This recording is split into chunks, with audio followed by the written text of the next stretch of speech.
अस्सलामुअलैकुम सामीन। 9 शाबानुल मुअज़्ज़म की तारीख़ शुरू हो चुकी है, 12 मार्च है। ख़बर का उन्वान है मरकज़ी सरकार ने मरकज़ निज़ामुद्दीन तबलीग जमात के बारे में आज हाई कोर्ट में क्या कहा। दरअसल आज मरकज़ तबलीग के खुलने और न खुलने के मामले को लेकर हाई कोर्ट में मामले की सुनवाई हुई है। वहाँ मरकज़ी सरकार ने बोगस तरीक़े से ये दलील पेश की है कि मरकज़ की जो तमाम मंजिलें हैं, निचली मंजिल को सबसे नीचे की जो मंजिल है उसको नमाज के लिए खोला जा सकता है, हमें इस पर कोई एतराज़ नहीं है, लेकिन बाकी मंजिलें बंद रहेंगी।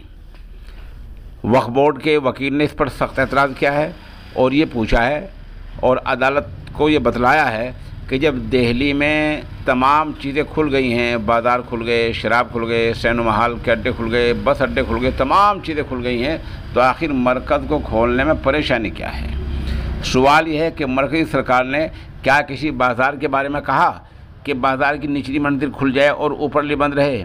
क्या किसी कॉलेज के बारे में कहा कि एक मंजिल खुल जाए और दूसरी मंजिल ना खुले? क्या किसी यूनिवर्सिटी के बारे में कहा कि एक मंजिल खुल जाए बाकी ना खुले?